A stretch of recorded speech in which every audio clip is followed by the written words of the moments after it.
Udumo kuNkulunkulu kweliphezulu nokuthula emhlabeni kubantu abathokozelwa nguye. Baba uNsibanda uyakubingelela ndlalifa izulu ngithi uJesu Kristu inkosi. Siyambonga uNkulunkulu wethu kakhulu, siyamdumisa abangcwele, akekho ufana naye, akekho njengaye. Uyabuza lapha ku-Isaya uthi ubani enakungifanisa naye sifane, ubani enakungilinganisa naye silingane na? Ngempela akekho ufana naye, akekho ongalingana naye.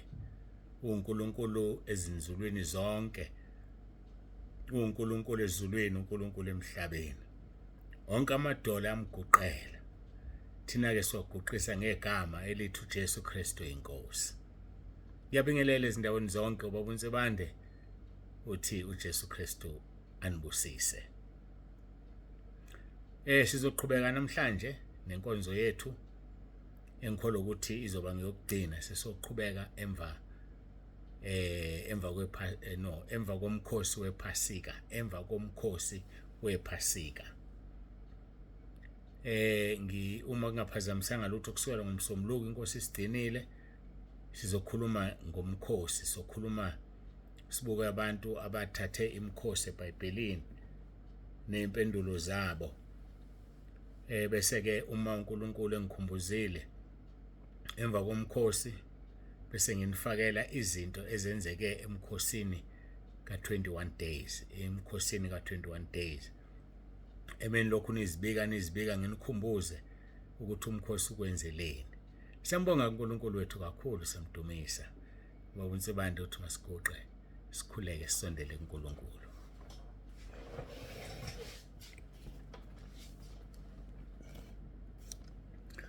Baba ongcwele, baba olungileyo, uNkulunkulu onomusa, siyabonga kakhulu ukusipha lesi sikhathi.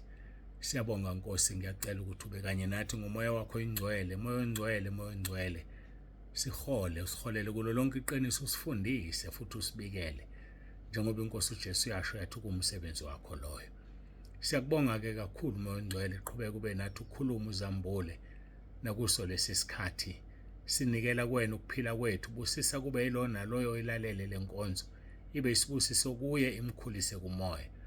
uJesu Kristu inkosi. Amen.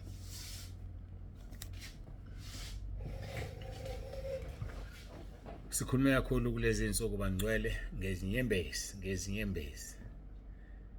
Kunombuzo ongifikelayo ukuthi zenziwani lezi nyembezi? Kanti yini into ezenziwayo yona lezi nyembezi? Asiqale-ke kuMathewu chapter 5 uverse 4. Babusisiwe abakhalayo ngokuba bayaduduzwa. Ikhona indaba enenyembezi, sesikhulumile khona kakhulu, kodwa sengifuna sibuke indaba ehambisana nenyembezi manje. Ngiyaxaka kanti yini inyembezi? Mawufunda uJeremiah 9 uqala uverse 17, kusho nje uJehova sebawathi uthi qaphelani nibiza abesifazane besililo ukuba bafike nithumele kwabesifazane abahlakaniphileyo ukuba bafike. Verse 18, basheshe basikhihle isililo ukuze amehlo enu amukuleke inyembezi ezinkophezeni ziphophoza amanzi. Basheshe basikhihle isililo. Yazi ukuthi akhona ukukhala okujwayelekile lokhu, ukukhihla isililo.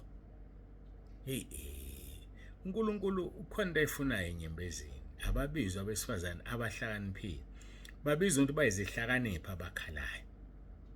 Wena-ke ofana nendoda ongakhali awusona isihlakaniphi. Bizana abesifazane abahlakaniphile ukuba bafike basheshe bakhihle isililo. Engathi sekulate, kodwa-ke usabanika ithuba basheshe bakhihle isililo. Kanti yini ngenyembezi? Zenziwani lezi nyembezi ezulwini? Azaphinda uNkulunkulu asithembise ukuthi uyozesula inyembezi kithi ekhaya ezulwini. Kanti zenziwani lezi nyembezi? Mina ngiyafuna ukwazi manje. Ngazi uma wena uthanda ukwazi. Ziqala lapha ekudabukeni, uma ufunda uMahubo 51 verse 17. Iminikelo kaNkulunkulu ingumoya waphukileyo, inhliziyo eyaphukileyo nedabukileyo. uNkulunkulu awuyi kuyidelela. Iqala lapha indaba, ngoba ngeke ukukhala ungadabukile enhlizweni. Kuqala enhlizweni udabuke bese uyakhala. Ngakho-ke kuyisimangaliso lesi ukuthi kanti yini ngenyembezi? Athi-ke kuSambulo 21 verse 4 azesule inyembezi zonke emehlweni abo ukufa kusaye kuba khona nakudabuka nakukhala nobuhlungu kusaye kuba khona ngokuba okokuqala kudlulile athi kuSambulo 7 verse 16 and 17 kabasayi kulamba kabasayi koma kabasoze bahlatshwa ilanga nokushisa kuni ngokuba iwundlu elingaphakathi nesihlalo sobukhosi liyakubelusa libaholela emthonjeni amanzi okuphila noNkulunkulu yakwesula noNkulunkulu yakwasula inyembezi zabo. Inkulu indaba inenyembezi. Hayi ake sicubunguleke manje. Ake sicubungule seTestamenteni elidala. AmaHubo chapter 56. AmaHubo chapter number 56. Sobheka nje uverse 8. Ukuzula kwami ukubalile wena. Yetha izinyembezi zami egabheni lakho. Azikho encwadini yakho na? Ukuzula kwami ukubalile wena. Yetha izinyembezi zami egabheni lakho. Azikho encwadini yakho na? La sithola ukuthi izinyembezi zethu ziyatholakala encwadini kaNkulunkulu. Njengoba ebuza umbhalo waleli hubo uDavid ethi azikho yini encwadini yakho na? Izinyembezi zethu zisencwadini kaNkulunkulu. Zifika kanjani lapho? Zethiwa egabheni. Verse 8 simphinde, ukuzula kwami ukubalile wena. Uyabala uNkulunkulu sizula sehla senyuka sikhala inyembezi. Uyabala uNkulunkulu umuntu engenzi lutho ehlenyuka ebalisa.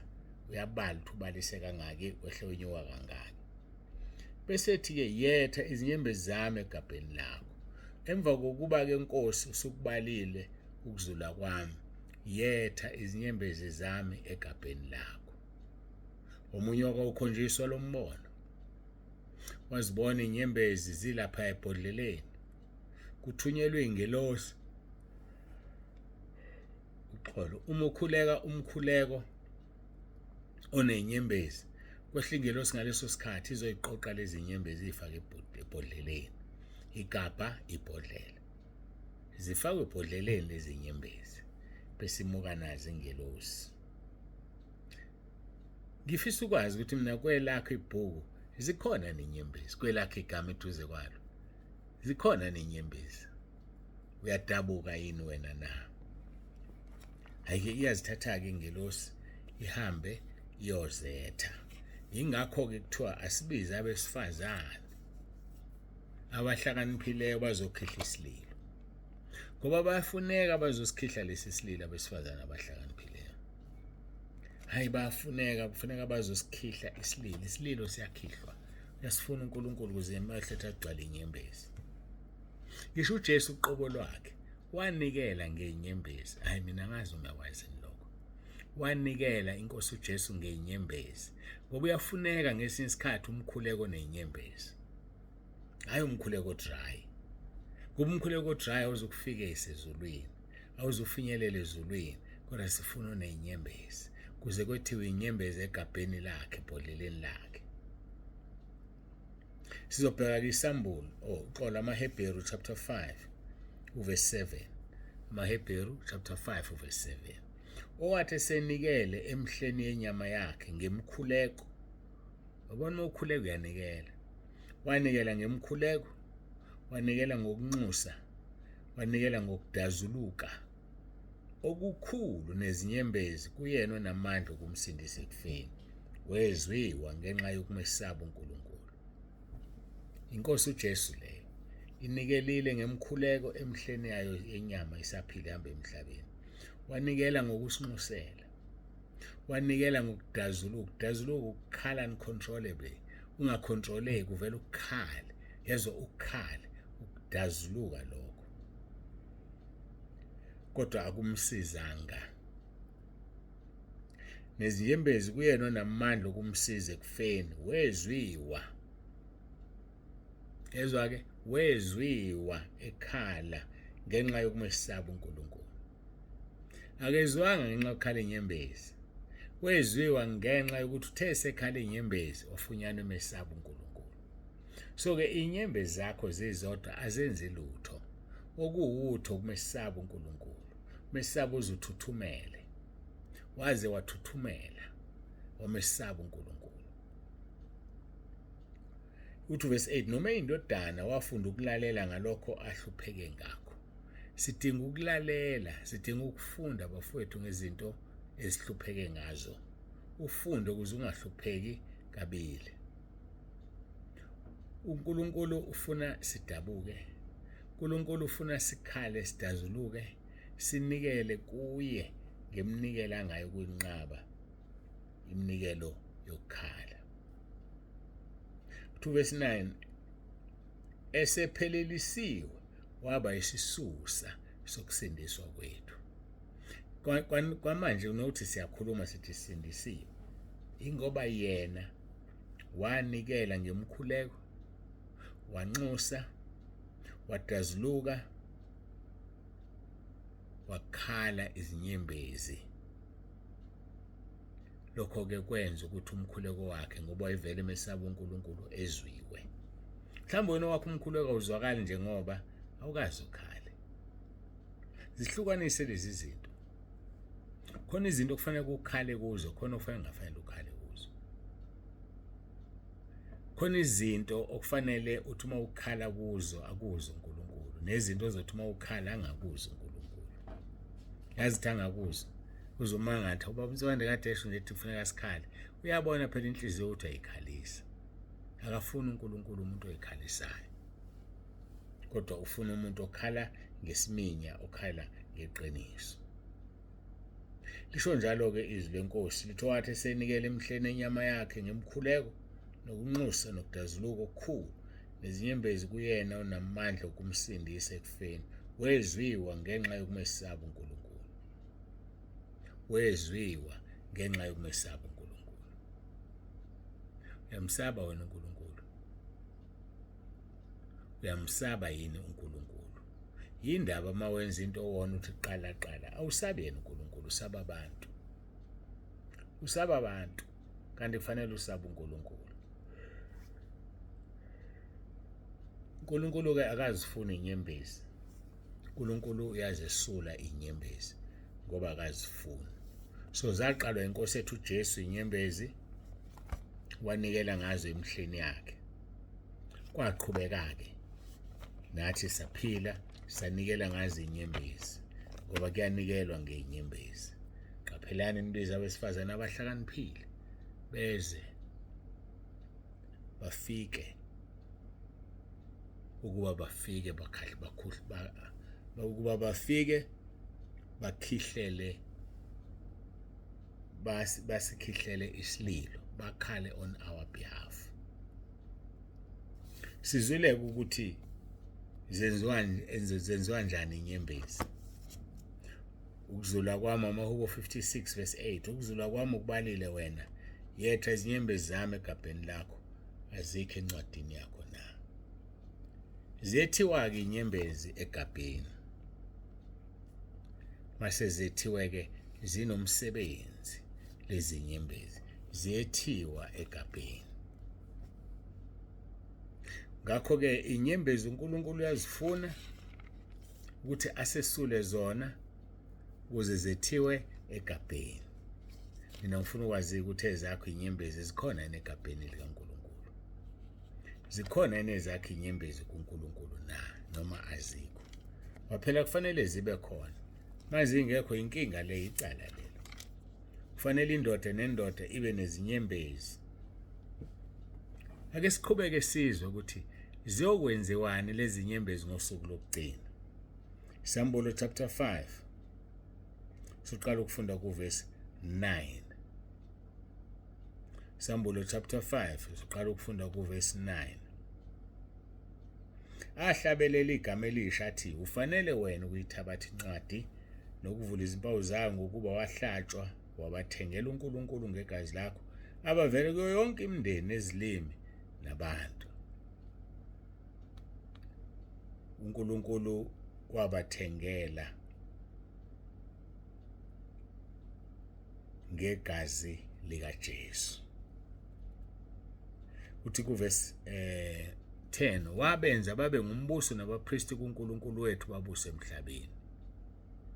Uthi ngase ngibona ngezizwi lezingelosi eziningi zihaqa isihlalo sobukhosi nesidalwa namalunga, nomumo wazo izigidi zezinkulungwane zithi ngezwi elikhulu, lifanele iwundlu lihlatshiweyo ukwamukela amandla nengcebo nokuhlakanipha nokunqoba nodumo nenkazimulo nesibusiso nakho konke okudaliweyo okusezulwini nokusemhlabeni naphansi komhlaba naselwandle, nakho konke okukho. Ngakuzwa ukuthi kuyena ohlezi esihlalweni sobukhosi nakule wundlu makube isiboniso nodumo nenkazimulo namandla kuze kube phakade naphakade. Nezidalwa ezine zathi amen, namalunga awaphansi. Izinyembezi zinomsebenzi ezulwini. uNkulunkulu wethu uyazidinga inyembezi. uNkulunkulu wethu ufuna ukuzibona inyembezi azisebenzise, ngoba ziyasebenza inyembezi ezulwini. Ziyasebenza inyembezi ezulwini. Ngakho-ke kunendaba engizama ukuyibheka angiyitholi, okuthiwa ziyothabathwa lezi nyembezi zenziwe zifakwe olakeni bese zithululwa. Wonanti leli verse, uverse 8, ngiyaxolisa, uverse 8 ngikhuluma kanjena nje ngiyafuna. Uverse 8, Sambulo chapter 5 verse 8, kuthe seliyithabathela incwadi zidalwe ezine namalunga angama-24 awaphansi phambi kwewundlu, kuyilelo nalelo linehabhu, nezitsha zegolide zigcwele impepho yemikhuleko yabangcwele. Izitsha zegolide zigcwele impepho yemikhuleko yabangcwele. So le mpepho-ke eyolaka lukaNkulunkulu. Le mpepho ixutshwe nolaka labangcwele ngoba ibona abakhalile ngoba behlushwa. Abanye bakhalile ngenxa yezono zabo. Iyathathwa-ke lezi nyembezi zihlanganiswe nempepho yasezulwini, kushiswe impepho. Hayi le mpepho yasemhlabeni, ngisho yasezulwini. Kushiswe impepho yemikhuleko yabangcwele. So-ke yazi ukuthi inyembezi zakho zinomsebenzi. Wena uyakhala la emhlabeni ufuna ukuphindiselelwa, siyeze isikhathi ma inyembezi seziphelelisiwe zisetshenziswe ukujezisa abantu. Kwangathi-ke uNkulunkulu angasiza. Usuyaqonda ukuthi kwenzekani ngenyembezi. Busise umuntu omkhuleko yakhe ifafazwe ngenyembezi. Busise umuntu okhalayo kuNkulunkulu ngoba ukhulumile lapha ku-Isaiah 57 verse 15. Khuluma amazwi ayisimangaliso uNkulunkulu wethu, esitshela indawo akahlala kuyona. Uthi ngokuba usho kanje uJehova ophakemeyo nophezulu, ohlala kuze kube phakade, ogama lakhe lingongcwele, uthi ngihlala endaweni ephakemeyo nengcwele, kepha nakuyo nomoya othotshoziweyo nothobekileyo. uNkulunkulu wethu uhlala endaweni ephakeme nengcwele, kodwa abuye ahlale nakumuntu onenhliziyo ephukileyo. Simangalisi. uNkulunkulu uyayifuna lezi nyembezi. So-ke uthi-ke uhlale kunomoya othotshoziweyo nothobekileyo, amsize ukuvuselela umoya wabathobekileyo nokuphilisa izinhliziyo zabathotshoziweyo. Umuntu othobozekile, umuntu ozwa remorse, umuntu ofila affected by the guilt, ukuyisola kwakhe, so inhliziyo yakhe iyathobozeka. uNkulunkulu kuyangenelela-ke kuleso simo, angenelele akusize ngoba wena udinga usizo. Mayingenelela kuNkulunkulu akho umuntu ophikisa ukungenelela kwakhe. Mayingenelela uNkulunkulu usuke ezonqoba. Ngakho yilokho-ke sikhonza uNkulunkulu onqobayo. Uyayifuna inyembezi zakho. Thandaza imkhuleko enenyembezi. Biza abesifazane abahlakaniphileyo bakhihla isililo ukuze imehletha limukululeke inyembezi. Uyazifuna lezi nyembezi, ufuna ukuyisebenzisa manje. sesishayile isikhathi sokuyisebenzisa. Ngiyambonga uNkulunkulu kakhulu.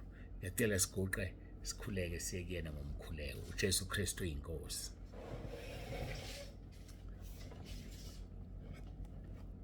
Baba olungileyo, Baba ongcwele, usifundisile Nkosi ukuthi sifanele ukuza kuwe ngokuthobeka, sifanele ukuyisola ngezono zethu. Namhlanje usifundisa ukuthi wenzani ngalezi nyembezi. Lezi nyembezi zenzani? Uyifaka egabheni lakho lezi nyembezi bese uzifaka uzenza impepho yemkhuleko yabangcwele ozosebenza ngayo ulaka lwakho luzayo. uNkulunkulu wethu, sisize usibiyele usigcine. Ungalahlekelwa nawe yedwa phakathi kwethu. Ngiyakhuleka uNkulunkulu wami ukuba ube uNkulunkulu kulona loyo lalele lenkonzo manje. Amvume uJesu ukuthi uyinkosi ukuze asindiswe, ngoba ngaphandle kwalokho akekho ozosindiswa. Uyena yedwa simnikezwe phansi kwezulu osindisayo. Yena yedwa simnikezwe phansi kwezulu onguJesu Kristu waseNazaretha. Siyabonga ke Nkosi, khona konke siyakudumisa. Dumo lonke lungo lwakho lukufanele. uJesu Kristu uyinkosi. Amen.